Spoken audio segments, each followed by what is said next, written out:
Social ಮೀಡಿಯಾದ ಈ ವಿಚಾರಕ್ಕೆ ಬಂದೆ. ಒಂದಷ್ಟು ಕನ್ನಡ ಸರಿಯಾಗಿ ಮಾತಾಡಲಿಲ್ಲ, ಕನ್ನಡ ಸರಿಯಾಗಿ ಹೇಳಲಿಲ್ಲ ಅನ್ನುವಂಥ ಒಂದು ಆರೋಪಗಳು ಬರುತ್ತಲ್ಲ, ಅದು ತುಂಬ ಮನಸ್ಸಿಗೆ ಬೇಜಾರಾಗುತ್ತೆ. ಯಾಕೆ ಬೇಜಾರು?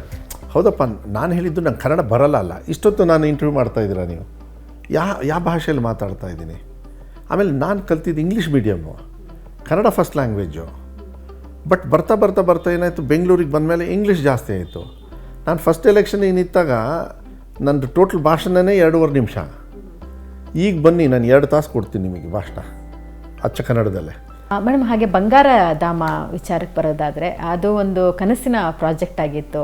ಇಲ್ಲ ಎಲ್ಲ ಕ್ರೆಡಿಟ್ ಮದುವೆ ಅವ್ರದ್ದೇ. ಬಿಕಾಸ್ ಅವ್ರದ್ದೇ ತಲೆ ಮೀನ್ಸ್ ಪ್ಲ್ಯಾನ್ ಎಲ್ಲ ಅವ್ರದ್ದೇ ಎಲ್ಲ. ಬಟ್ ಜೊತೆಯಲ್ಲಿ ತೋರಿಸ್ತಾ ಇದ್ರು ಈ ಥರ ಅಂತ. ನಾವು ಏನೋ ಒಂದು ಸಣ್ಣ ಪುಟ್ಟ ಹೇಳ್ತಾ ಇದ್ವಿ ಅಷ್ಟೇ.